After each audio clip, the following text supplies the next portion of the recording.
불설 처처경. 부처님께서 말씀하셨다.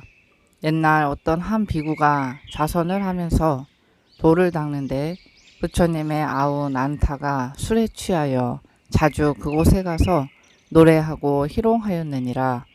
비구가 부처님께 아뢰기를 저는 다른 곳으로 피할까 합니다 라고 하니 부처님께서 말씀하시길 그러지 말라.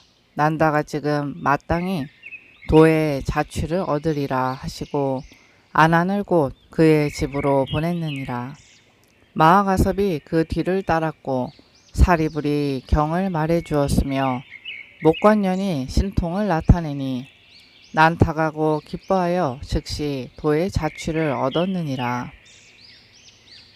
부처님께서 말씀하시길 비구들이 돌을 닦을 때 마땅히 다만 마음이 견고하다면 어찌 돌을 얻지 못할까 근심하겠느냐라고 하시니 비구들이 부처님의 이 말씀을 듣고 기쁘고 뜻이 풀려 곧바로 아라한을 성취하였느니라.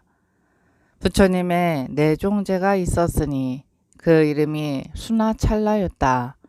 부처님을 따르며 모신 지 8년 만에 문득 생각하길 우리 형제가 함께 도를 행하였는데 혼자만 32가지 상호를 가졌도다 하고 문득 나쁜 뜻을 내어 부처님 뒤를 따르면서 부처님의 자취를 쓸어버려 사람들이 부처님의 모습을 보지 못하게 하고 다시 사람들 가운데서 부처님은 도가 없다.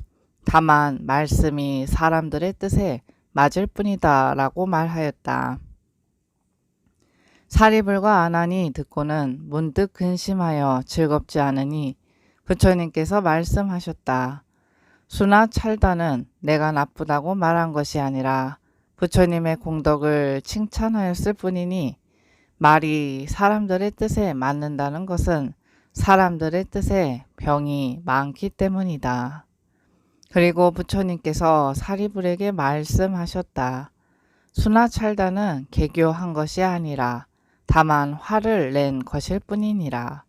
어찌하여 개교한 것이 아닌가 하면 부처님이 30 이상의 광명과 신통이 있는 것은 다만 삿된 도를 항복하였기 때문이며 부처님이 자주 수나 찰다를 경계하시어 바르고 참된 말을 하라고 하였으며 이는 삿됨을 기다리는 기도이니 그러므로 화를 낸 것일 뿐이니라. 부처님께서 내 종 누이가 있었는데 나이가 많건만 손수 옷감을 짜서 가사를 지어 부처님께 바쳤다. 부처님이 받지 않으시니 다시 이렇게 말하였다. 부처님이시여 저를 불쌍히 여기시고 받으시어 저로 하여금 복을 받게 하옵소서. 아난이 부처님께 아뢰었다. 저를 위해 받으소서. 그러자 부처님께서 아난에게 말씀하였다. 가지고 가서 모든 비구들에게 주도록 하여라. 나도 또한 이 비구 승인이 많은 사람에게 주어서 후세에 인연이 되도록 하는 것만 갖지 못하니라. 지금 세상에서 서로 만나면 반가운 이는 모두 전생에 친한 마을의 벗이었으니 어떻게 아는가 하면 마주보기만 하여도 뜻으로 이해가 되기 때문이니라. 세간 사람들은 서로 어울릴 때 다만 괴로우면 사이가 얇고 괴롭지 않으면 두터우니라. 부처님께서 말씀하셨다. 본래 열애를 모시던 이는 이름이 미희였고 다음은 이름이 수나찰다였으며 그 다음은 이름이 아난이었느니라. 부처님께서 모든 비구들에게 말씀하시길 내가 나이 많아 한 사람의 시봉을 두고자 하노라 라고 하시니 사리불과 마하가섭과 목건년 등이 제각기 부처님을 모시려 하였는데 부처님께서 모두 거절하셨느니라. 마하가섭과 목건년이 선정에 들어서 부처님이 아난을 두고 싶어 하시는 것을 알고는 곧 아난을 불러 말하길 그대가 부처님을 시봉하시오 라고 하니 아난이 말하기를 나는 감히 부처님을 모시지 않겠습니다. 나는 부처님을 모실 수 없습니다 라고 하였느니라. 목건년이 말하길 부처님을 모시지 못하겠다고 말하지 마시오라고 하니 아난이 말하길 나의 4가지 요청을 허락하소서. 첫째는 부처님의 남는 옷을 나는 받고자 하지 않으며, 둘째는 부처님의 남은 밥을 나는 먹지 않겠으며, 셋째는 어떤 사람이 부처님을 청하였을 때 모든 비구들이 가지 않으면 나도 가지 않겠으며, 넷째는 부처님이 좌선하시고 도를 생각하실 때 나는 자유로이 출입하겠나이다 라고 하였다. 부처님께서 말씀하시길 대단히 좋다. 너의 소원을 허락하노라 라고 하시니 이에 아난이 부처님을 모셨으며 그러므로 아난만이 부처님께 물을 수 있었느니라. 부처님의 제자 아나율과 난제와 금비라 3사람이 함께 앉아서 각자 7가지 일을 생각하였으니 첫째는 욕심이 적으면 도를 얻고 욕심이 많으면 도를 얻지 못하며, 둘째는 족한 줄 알면 도를 얻고 족한 줄 알지 못하면 도를 얻지 못하며, 셋째는 정진하면 도를 얻고 정진하지 않으면 도를 얻지 못하며, 넷째는 6가지 쇠퇴함을 지켜 일어나지 않게 하면 도를 얻고 6가지 쇠퇴함을 지키지 않아서 방일하여 일어나게 하면 도를 얻지 못하며, 다섯째는 자신을 수호하면 도를 얻고 자신을 수호하지 않으면 도를 얻지 못하며, 여섯째는 뜻을 지키면 도를 얻고 뜻을 지키지 않으면 도를 얻지 못하며, 일곱째는 지혜로우면 도를 얻고 지혜롭지 않으면 도를 얻지 못한다는 것이었다. 이 7가지를 함께 생각하고 있을 때 부처님과의 거리는 60리였고 부처님께서는 때마침 좌선을 하시다가 그 3사람이 생각하는 것을 아시고 문득 뜻을 옮겨 3사람 앞에 가서 앉아 말씀하시길 장하도다 장하도다. 내가 다시 너희들에게 한 가지 일을 말하리니 집의 욕심을 생각하지 않으면 도를 얻고 집의 욕심을 생각하면 도를 얻지 못하리라 라고 하시니 이에 3사람은 기뻐하며 곧 보살의 지위를 얻었다. 부처님께서 아난에게 말씀하셨다. 사람의 눈으로 보이는 바는 42만 유순이니 어떻게 아는가 하면 해와 달은 땅과의 거리가 42만 유순인데 사람의 눈으로 해와 달을 보니 이것으로 눈으로 보이는 바를 알 수 있느니라.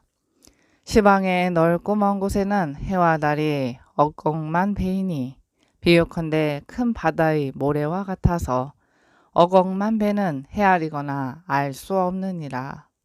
사람이 지은 성과 악으로 재앙과 복을 받으니 곧 앞과 뒤에 지은 재앙과 복은 억만 배여서 다시 헤아릴 수 없느니라.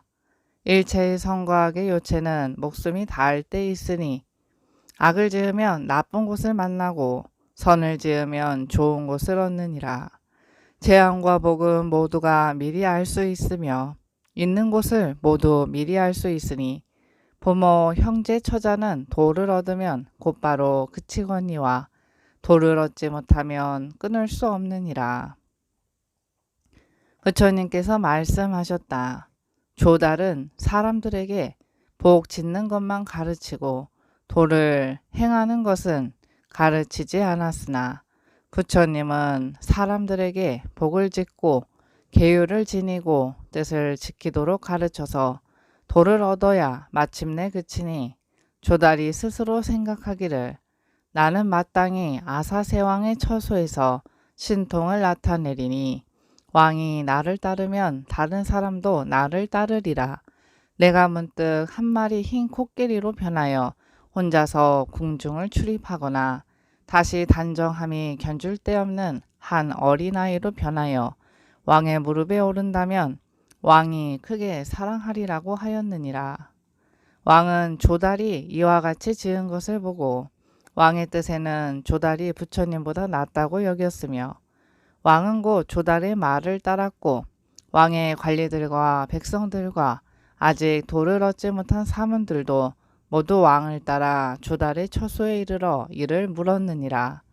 조달이고 바로 부처님께 와서 말하길, 부처님은 나이가 많으시니 다시는 제자들을 가르치지 않는 것이 좋겠습니다 라고 하고는 사리불에게 떠나라 하고 모든 사문들에게 떠나라고 하였으니, 조달은 어리석음과 탐욕으로 이런 나쁜 뜻을 두었기 때문에 그로 인하여 신통을 잃었느니라.